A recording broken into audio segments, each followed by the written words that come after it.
Hello, everyone, and welcome to another week here at Just Gay Stuff Podcast. My name is Jess. And I am Lauren. And if you are listening to this, we recorded this episode ahead of time because I am currently overseas. Yeah. And Lauren is also gearing up to be overseas. I'm getting ready. I'm running around like a mental... Running around like a headless chicken. Yeah, that's the words I was looking for.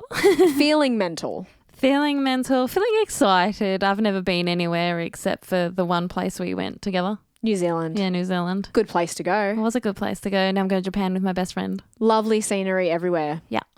Well, I'm sure it's going to be a good time, and I'm sure I currently am having a good time. But we did record these episodes in advance so that no one had to go without us for a couple of weeks. Exactly, because that's not the Just Gay Stuff thing to do. No, we wouldn't leave you. So one of the episodes that we recently did was revisiting our very first couple of episodes. We did Back to Beginnings, and we put the Do I Look Gay episode on the back of that. And I have to say, re-listening to that was a little bit of an eye-opener to see how far we really have come with the podcast and in confidence of becoming your hosts, I suppose. There's become this confidence in telling our stories and telling other people's stories, and you really hear it in our voices how timid we are. Really? How we've changed. I remember you saying you came in after editing the intro onto that one and listening back to our very first episode and going, oh, he sounded so nervous. But really, we didn't know what we were doing. We threw ourselves in deep water without a lifeboat and just went, okay. We were hoping someone else would save us. Let's go for it. Hopefully someone loves us enough to listen to us every week. Now we're just here, just hanging out, talking to each other and just recording it and hoping a bunch of besties out there are listening as well. Yeah. And we still hope that everybody is enjoying Just Gay Stuff every week. And of course, if you are, please drop us a comment. We would love to hear from you. Obviously, if you're not following us on socials, please follow us on socials, hit those follow buttons. And of course, there's no going forward in the podcast without mentioning listening to us on Joy FM. Big thank you to Joy 94.9 in Victoria for having us. It has been an amazing time so far. And I guess we just wanted to take the beginning of this episode to just be grateful for the opportunities that we have had with the podcast so far, because it has been a very good time. And thankful to all the wonderful new friendships that we've made along the way. Oh, absolutely. And just every person who's listened every week. Yeah. And we have had a few comments lately that is a lot more than we've had in the past, which has been awesome to read. So that keeps my little heart full. I think the thing for me as well, a lot of them have been positive ones and the interactions have been great, instead of back in the beginning we had a few of like the everyday homophobic negative ones. Yeah. But a lot of these ones are just like, yeah, cool. Yeah. And I think people not agreeing with your life and whatever is always going to be something that's on the cards. But it is really nice to have the positive instead of the negative. That's for sure. Of course. So to jump into this week's episode, I thought it would be fun to keep on this little rally of fun episodes while we are gearing up for being away. And there are some hectic episodes I do want to get into, and I've been talking to Lauren about these episodes for a while, but I haven't braced myself enough to actually go into them yet. So you can't put yourself into a deep mode, like a deep dark mode of these heavy episodes while getting ready to have a fun holiday overseas. I know. You're like, oh, I got to do the balance. But also in general, I don't want to just do a shit job. Yeah, I also that want to too. take the time, get all the info so that we're giving you as our listeners the best, most positive experience out of us telling the story as well. I don't want to just skim over the facts. It has to be done well. Researched well. So in light of that, I thought this week we would do the third installment of Am I the Arsehole? Oh my God, I love these stories so much. I know. So this is probably the episodes that I enjoy the most, is definitely ones where we get to tell other people's stories. Why do we love, I guess it's the misery love company kind of thing. I was like, why do we love hearing other people's terrible date stories am I the arsehole stories? I love permission to judge other people. Because otherwise you're just judging anyways. Well, I think it's just a case of, you know, we all do have opinions whether we think that we're entitled to them or not. But when someone is asking you if you think they're being an arsehole, you can actually peel back the layers and go, well, yeah, you were. Or, you're outright like, yep, motherfucker. Yeah, or no, like, I don't think think you were. So these are definitely my favorite episodes to do. All right, I'm excited to get into it. Okay, so in our last Am I the Asshole episode, Lauren read out the stories and I gave you my opinion. So this week, Lauren is back in the hot seat and I am the one reading the stories. I am excited. All right, so let's kick it off with the first story titled, Am I the Arsehole for telling my friend she can't reclaim slurs? Context. Yeah, exactly. They all need context. But just so you know, when we get into this story, I am going to say the F word and I'm not talking... trigger warning. I'm not talking about fuck. It is in context of the story though. It isn't degrading in my opinion in the story, but this is why we're doing the story. I'll be the judge of that. Yes, you are the judge today, Lauren. Okay, so here goes. I'm a gay man and my best friend, let's call her Caitlin, is a lesbian. Before Mardi Gras this year, we went op shopping for outfits with a mutual friend. Let's call him Tony. At the op shop, we were having fun, trying a whole bunch of clothes on, laughing and having a great time. Caitlin found me a full sequin, almost rainbow-looking mini dress, which I loved, and I tried on straight away. Let me preface this by saying the store that we were in wasn't acting homophobic in any way or looking down at us for being loud and fun. I went to the change room and tried on this mini dress paired with some white leather boots that I'd also found. When I came out of the change room, both my friends told me I looked fabulous and I should definitely wear this outfit to Marty's. Caitlin then said to me, I looked like the most fabulous faggot she'd ever seen. Immediately, I took offense. I know she wasn't being derogatory by saying it, but like so many of us, we are triggered by being called those words. Immediately, I pulled her up and told her not to call me that, and that she's way out of line. She laughed it off and said she's reclaimed it and I should no longer take offense to it. I told her it's not up to a lesbian to reclaim a slur that has never affected her. She then told me faggot and lesbian is the same and we need to be reclaiming all of these words in order to get past our trauma. I still disagreed because of my history of bullying and coming out. I left the store and both my friends because I can't seem to get past the fact that she called me a fag. Am I the arsehole for calling her out? Tony has been telling me I'm overreacting, but it hurt me in a way I didn't think it would. Am I the arsehole? Listening to this, I personally don't think that you are the arsehole. I don't think your friend is the arsehole either. I think the issue is it's that lack of communication and respect for one another. I can understand it from your friend's point of view where she is saying the F word in just like a joking kind of way because I can see that whole scenario being played out in my head. Same. And especially as we have gay male friends as well, I can see that whole situation happen. However, when you have now approached your friend and gone, hey, that's kind of not cool. Yeah, you're kind of going past my boundaries. Yeah, let's not do that. The fact that she then didn't listen to your boundaries and respect that makes her a little bit of the asshole in that particular moment. And I don't think you're overreacting. I think maybe you're just needing time to have space to deal with the fact that your friend didn't respect your boundaries in that way. And I don't think you can necessarily say that fag and lesbian are the same and that you should be reclaiming it. It's up to the person themselves in which they have the context to want to decide whether they want to reclaim it or not. That's fine for Caitlin if she wants to reclaim the word lesbian or fag, but she shouldn't be projecting that onto you. If that's something that's triggered you, then that's yours and you're not the asshole for telling her what your boundaries are. Yeah, I have to completely agree with Lauren because I think that we all have our own deep, dark histories with specific language, especially in English. And I know we've said before that language changes and evolves and we absolutely can reclaim it. We can reclaim the slurs. We absolutely have in a number of ways. Lauren and I on this podcast say the word queer all the time. For a lot of us out there, that word might still be very harmful. Yeah. But it's the same one with lesbian for you sometimes. Yeah, absolutely. I'm starting to kind of reclaim that word. It's starting to mean different things to me. But I can understand that we all have our own feelings and emotions towards what we have been bullied by in the past or what we've had trauma with. So I think really, I don't think you're the asshole and I don't think your friend is either, but I think she became the asshole when she didn't listen to your feelings and your emotions because your feelings weren't validated.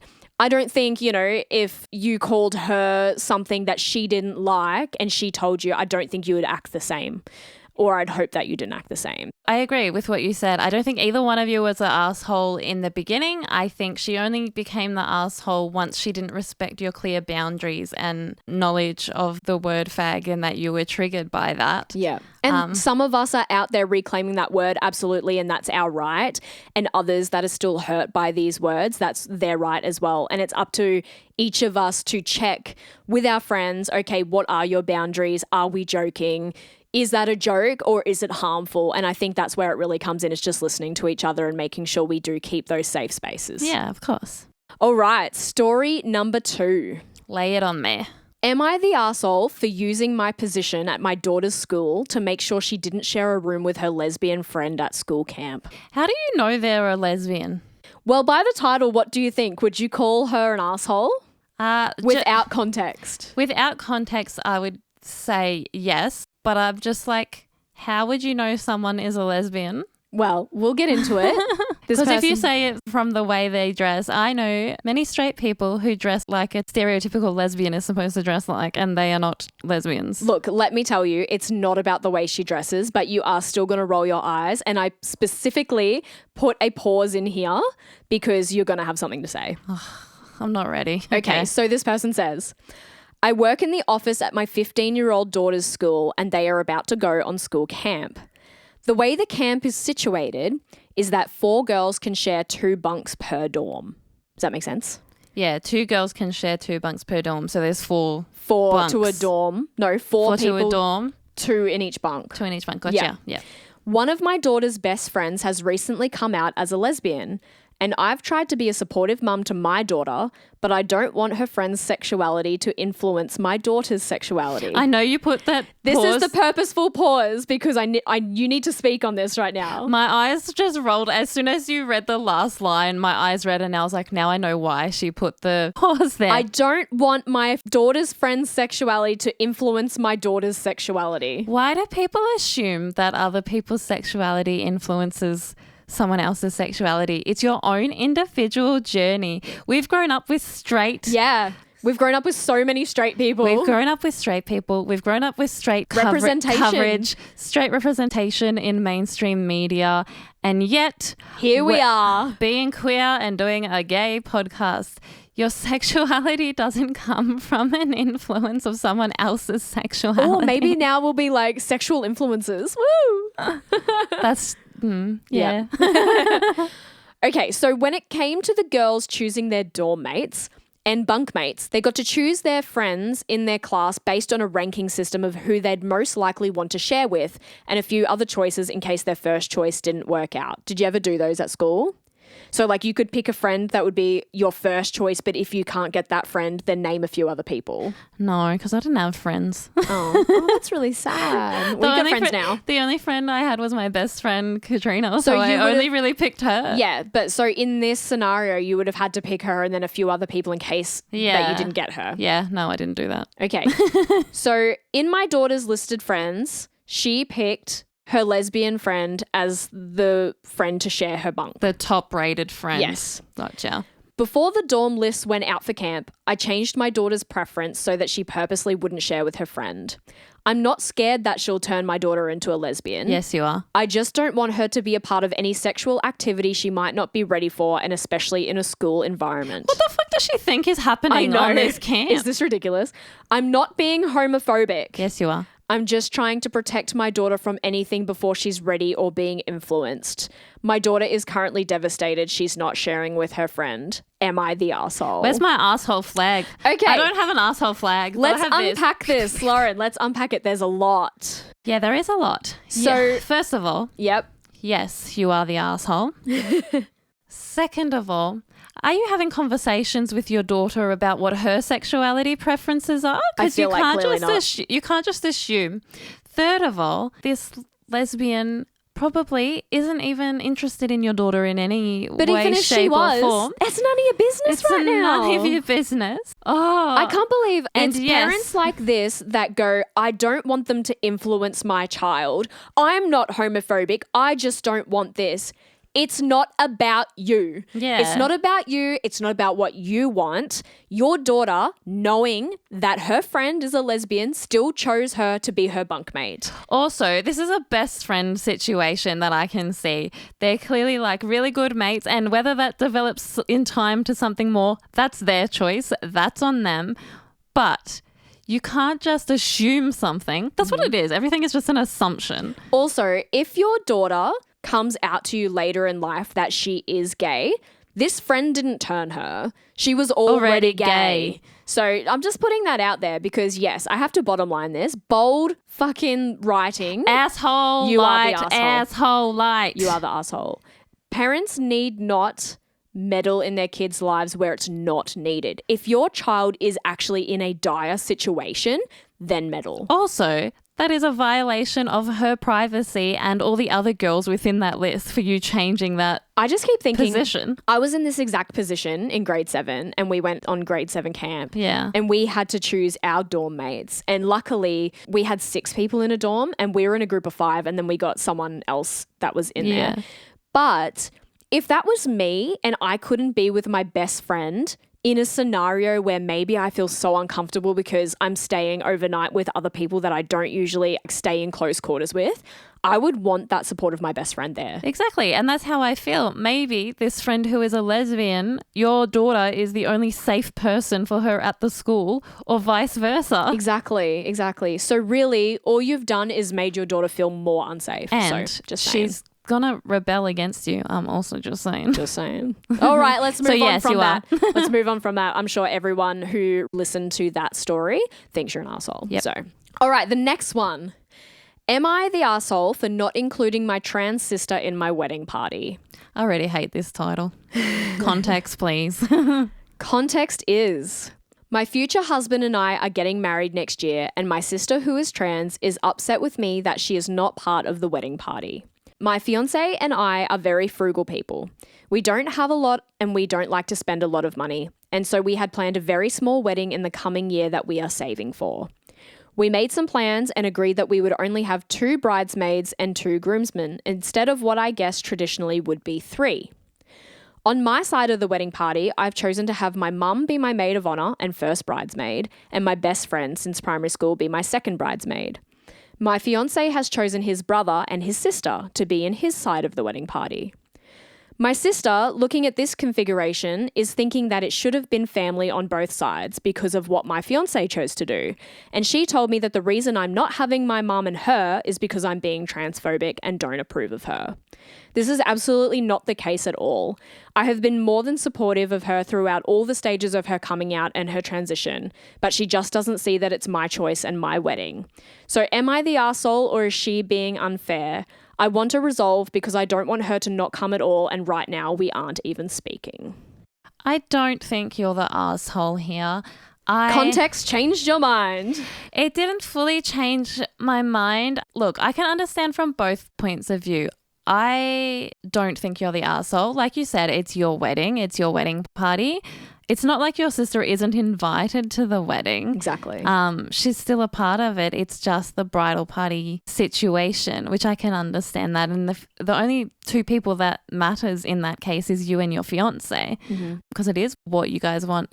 However, I can understand from your sister's point of view not being included in the wedding party if the rest of like your very important close to you family is. And no, but she's saying that like the only reason her sister thinks that her sister should be part of the bridal party is because her fiance chose to have his brother and his sister. No, I know. Whereas like she had already chosen for her mum and her best friend to be her part of the bridal party. And she's only got the shits because her fiance chose to do just family on his side, which was his choice to do. Yeah. So I disagree. I think that you are not the arsehole. Yeah. I think that your sister needs to realize that this is not about being trans at all. That's what I think. I think that's where the issue is. I don't think you can default that to you they're being trying- transphobic because yeah. you're not getting your way. Yeah. I think that's like... That's we asshole can't do that. behavior. Yeah, totally. I think, we need to stop this like expectation of these people are getting married and it's what I want. It's not what they want. It's like, well, how about about you just let them? As Lauren said, it's not like you're not included in the wedding at all. Yeah, I'd have a different opinion if you had said, oh, I can't include my sister, blah, blah, blah. But because there's no issue of her being trans or whatever, it's just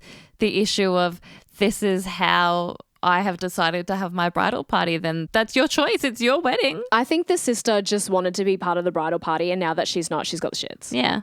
But I hope that there is a resolve for you, because there would absolutely be nothing worse than either your sister not coming to your wedding when it is such a big day, and then, you know, if you make up later down the track, you'll look back and go, oh man, that was so stupid. Exactly. Should have come. Don't live with regrets, people. That's all I'm going to say is don't let these silly little arguments and disagreements break your family apart, because it's not worth it. Life's too short for that. It absolutely is, so don't do it. Okay, next story. Okay. Am I the asshole for making my brother a fake Grindr profile as a prank? Okay. Okay, so let me tell you the whole story, because I know the title definitely suggests that I'm the asshole. We're starting strong. My brother and I are identical twins, and from the very beginning of our lives, we have forever played pranks on each other. I'm out of the closet, but my brother is straight. He has played some pretty big pranks on me in the past, including catfishing me throughout high school by pretending to be a girl I met on the internet that I could confide my deepest secrets in. I worked out it was him pretty quickly, but I never got insanely upset over it, because we have just always had this culture around us. My latest prank, though, has left him quite upset. One night, while he was asleep, I snuck into his room and took his phone. I installed Grindr on his phone and made a profile and started a bunch of chats with maybe like 25 guys. Jesus. When he woke up the next morning, his phone had popped off. I think he would have found it funny, except one of the guys I had started a chat with, he knew. I told him not to worry about it and just tell him it was me and it was a prank. But apparently the guy isn't buying it and now thinks my brother is in the closet. My brother is pissed, but am I actually the asshole for this stupid prank? I'm sure some of the other things that my brother has done to me have been absolutely worse than this, but he's holding on. I'd understand if I'd completely catfished some dudes as him and left him to deal with that, but I only started the chats with a hey, easiest ghost ever. So am I the asshole? Oh, there's a bit to unpack. I don't think, I'm just going to put it out there. I don't think so. I think it was just a bit of fun, and I don't think you've hurt anybody really, except for the unfortunate thing that one of the people that you started a conversation with, your brother actually knew, which is just an unfortunate circumstance, I think. Yeah, I have to agree. I don't think you're the asshole. And in actual fact, if your brother had been an asshole in the past with the catfishing and you guys have been known to do these pranks to one another, then I would just say no, I don't think you're the Does your brother asshole. support your sexuality? Because why has Grindr been like the Achilles heel? Why has this been the Achilles heel of your prank? Well, that's what I feel. I feel like there's more to this story than just this little part of it. Because, yeah, I'm like, is there... Do tell. I'm like, is there some internalized homophobia? I wouldn't think so from twins. Although You don't know? I don't know. Is anyone out there a twin? Are you a twin and maybe Are you both queer? You're queer and your twin isn't queer? Or are you both queer?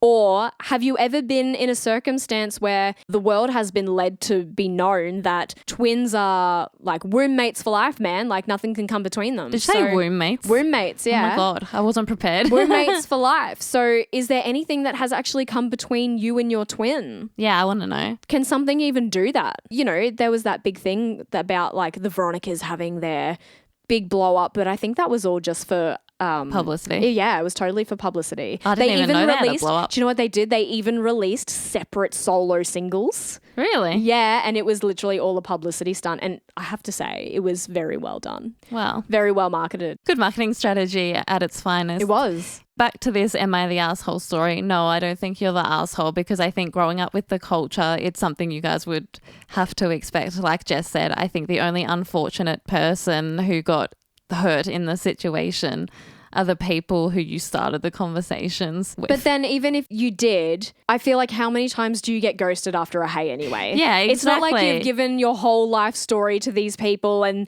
It would have been totally different. Look, I would have agreed, yes, you are the asshole, if you had have started these conversations with these people and built up a rapport over time and then catfished the hell out of them acting to be your brother. Yeah, that's different. That's a complete catfish episode. Let's call Neve. Yeah. So, yeah, if the circumstances were a little bit different, I totally would agree that, yes, you were the asshole. But on the standard, hey, no, you're not the asshole. Totally.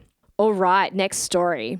Am I the asshole for telling my dad he's no longer my dad when he refused to walk me down the aisle at my wedding?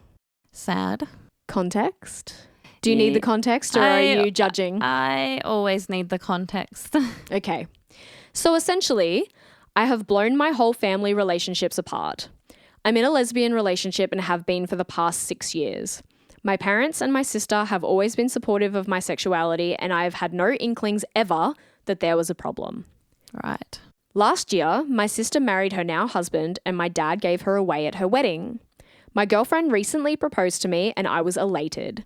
I said yes straight away and we started planning the wedding immediately. I've always wanted to get married and had big dreams about my wedding since I was a little girl. Little did she know it was probably to a woman. Yeah. Well, same.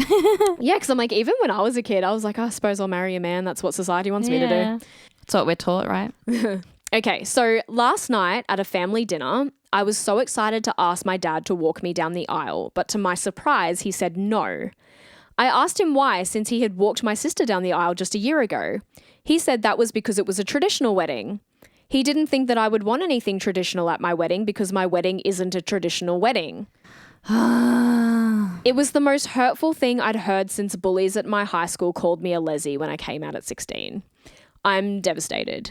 I left the dinner straight away and on the way out told my father that if he isn't going to be my father on my wedding day, then he's no longer my father at all. It is truly how I feel. Obviously, my whole family that were at the dinner are pissed at me for my actions and my words, but I'm pissed at my dad. Am I the asshole or is he? Your dad's the asshole. Yeah, I think it's pretty wrong. It's really, really sad in the way people pretend to be an ally. How is he so accepting in the beginning of just having your relationship, or it wasn't, or in his eyes, he wasn't really accepting of you because it wasn't a real relationship. It wasn't a real wedding. I find with these people, it's kind of like low key, they were hoping you'll eventually find your man. Yeah, you'll break up. This is just your phase. Yeah, this is your phase. This is just her experiment kind of thing. Also, it's really sad, like watching your sister get walked down the aisle by your dad, and this is what, in a traditional way, like to quote the OP, this is what people think about essentially who's going to walk them down the aisle, and majority of the time it is people's dads. So I can understand. Or parents. Yeah, so even if it's just like not particularly your dad, but a parent, someone that's important to you. Yeah, exactly. Seeing all the beautiful families going through their celebrations and walking down the aisle, and then especially seeing your sister have that love and support from your parents, to then just asking the same basic needs and being met with a no.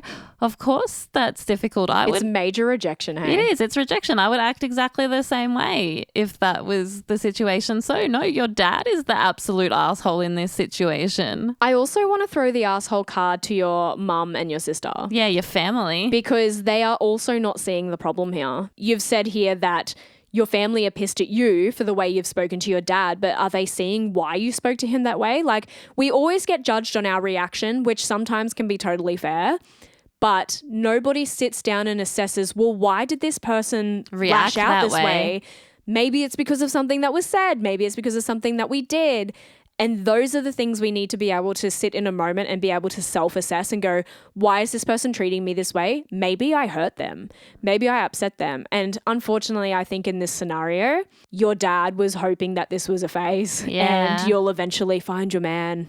But as we know, us queers, that's not how that works. It's not how it works. That's really sad. I'm so sorry. I hope that you did end up marrying this beautiful woman, and I hope that you had someone very supportive to walk you down the aisle. Yeah. And if you haven't got married yet, I hope you're still looking for that supportive person, because your chosen family is out there with arms wide open, ready to hold you. They are. That's why I'm so grateful for, like, especially in the people that we've met along the way through doing this podcast. Free mum hugs. Yeah, free mum hugs. So she's always there and I think to support queer people, and same as all the LGBTQ like priests and there's that other service. I don't know if we have it out here in Australia, but I'm pretty sure we would, where when this scenario in particular happens, they have someone that will walk you down the aisle. Yeah. And, you know, obviously, unfortunately, you do want that to be someone who is in your family and that you know personally. But sometimes finding family in people who aren't blood relations can also be a beautiful thing. That's what it is. Sometimes family is not made of blood.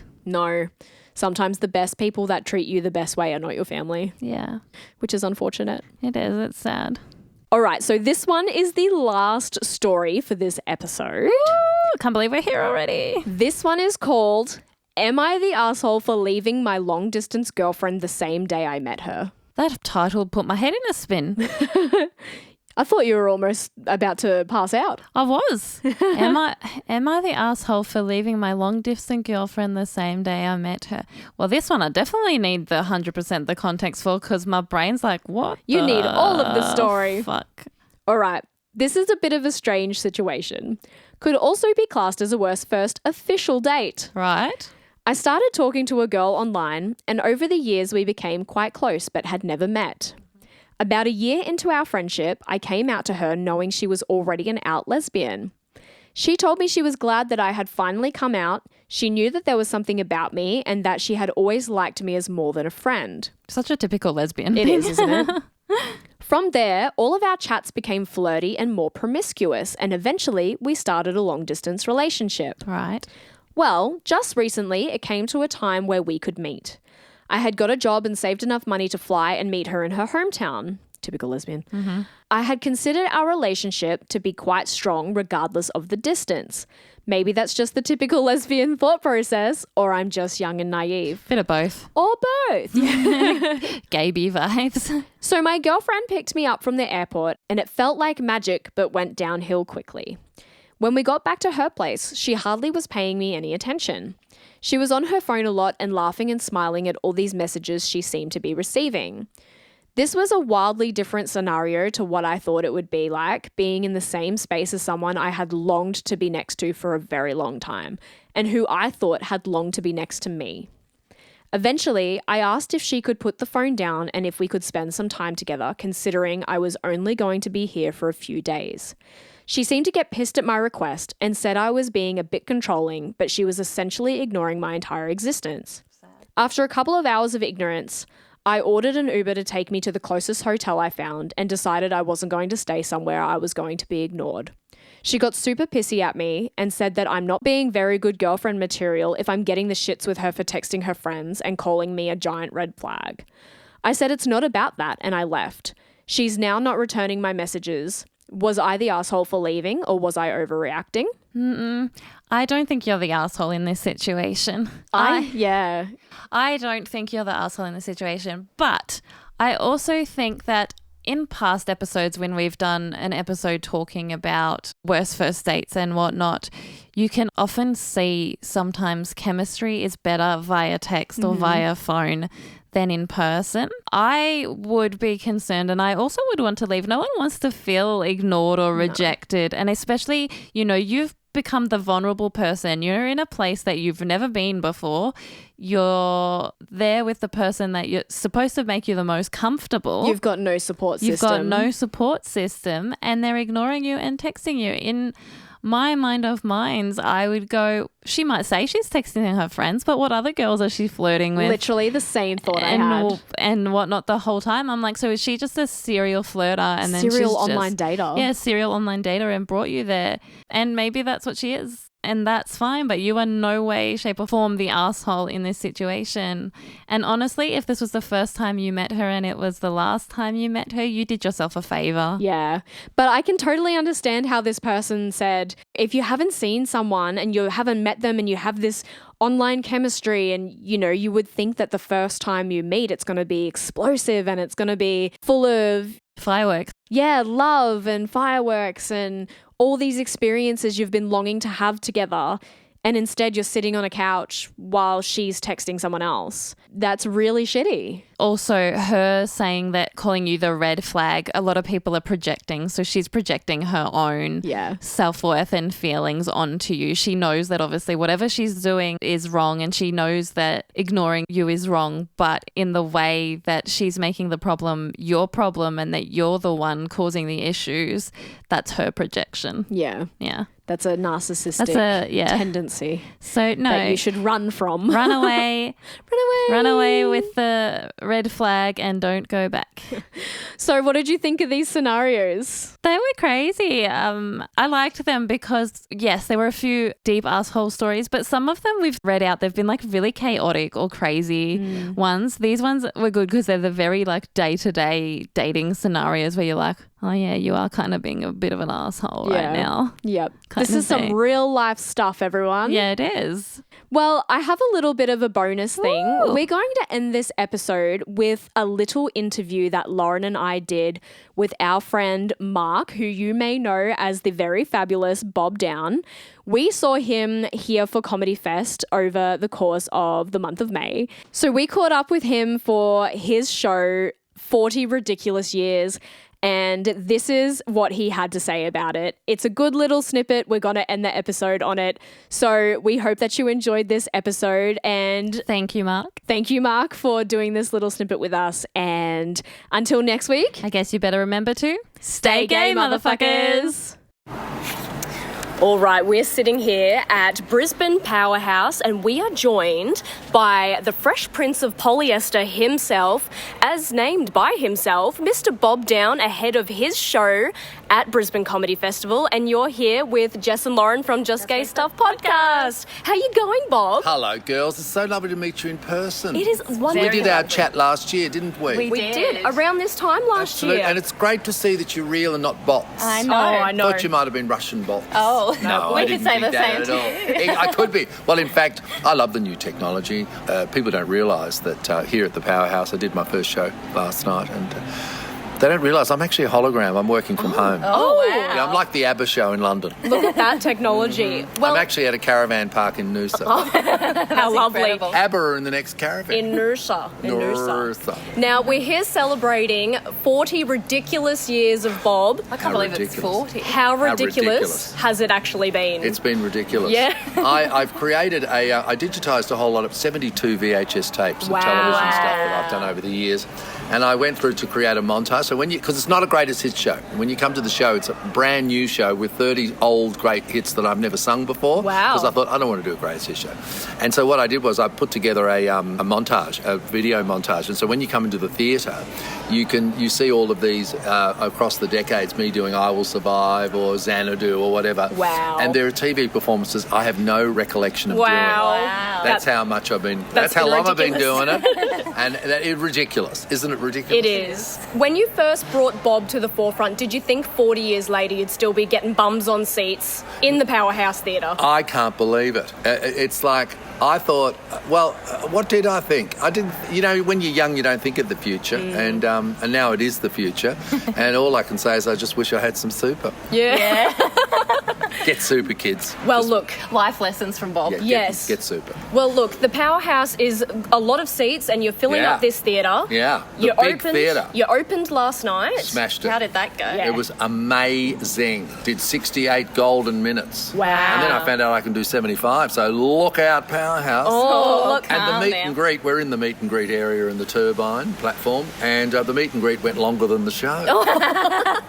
So you weren't like, I all right, love it. everyone. I love meeting I was going to everybody. say Bob was in his element. Oh, well, yeah. it's so beautiful. People have been following me and coming religiously to my shows for all these decades, and it's such a sweet thing to meet them afterwards and have a selfie and sign a tea towel and just make a connection. And do you recognise faces, the people that have followed you I around? do. Oh, wow. I do. And you know who was in last night? Troy Cassadaly. Oh, wow. And his wife Lauren, because she presents Brekkie on KQ. Wow. And so I just love who turns up. Yeah. That's amazing. Well, that's Australian country music royalty Hello. and Australian comedy royalty together in one room. And obviously they knew, they would have seen the line for the meet and greet, and Troy would know how long that was going to take, and he was like, let's get out of here. I'm sure he can meet you another time. Absolutely, I'd love to. Well, out of 40 ridiculous years, do you have any standout shows or year? Yeah. Yeah.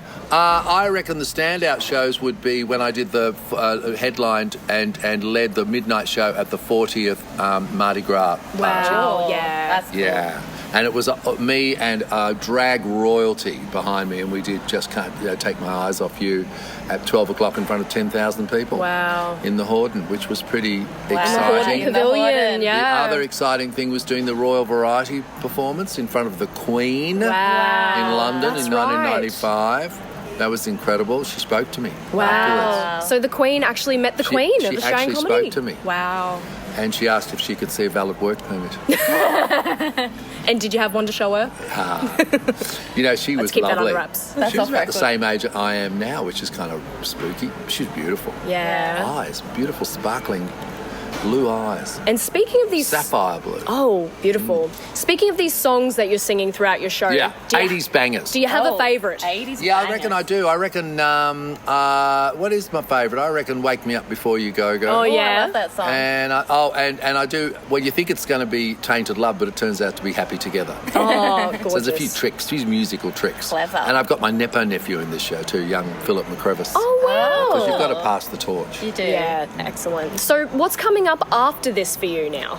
I'm going to sleep for about 3 months. Yeah, I Yeah, bet, I fair. bet. Yeah, I think- Also wanted to say, there was a gay wedding here today. Is How that a beautiful. coincidence or did you officiate? No, no one asked me to. How dare they? What a missed opportunity. Yes, I know the boys you mean. It was Craig and Robert. Yeah. I made them a video. Oh, you did? No, I made them a video. That's I didn't amazing. realise they were actually getting married here. Yeah. Oh, that's outrageous. So are they doing, I guess they're doing the... Their wedding party is in the down bar there. at the I'm moment, going I to go think. and say hello. Yeah, do it. Oh, that's brilliant. Well, Wow. thank you for so joining much. I'm us. Sadie Sadie. Yes, Sadie. you are. No one San can take you Francisco now. City Hall, Beautiful. 2017. Is San Francisco the gayest city, as they Yeah. say? Yeah. Beautiful. What about it is the best? Just physically how beautiful it is with all Yeah. the hills and the mountains and the air and the light and the bay and the bridge and the most fabulous bars you'll ever go to. Yeah. Just Wow. like better all go. been there forever. Wow. You know, that kind of, they're lovely. They hang on to things. They don't let things go. And the gay games kicked off there in '82. Absolutely. What a place. It was. What a place. Yeah. Tales of the City. Yeah. Well, thank you so much for Thanks, joining guys. us Thank before you. your sound check of the big show tonight. Thank you so much. We're so excited. We are. I'm We very can't excited. wait to share this with everybody, and we can't wait to see it.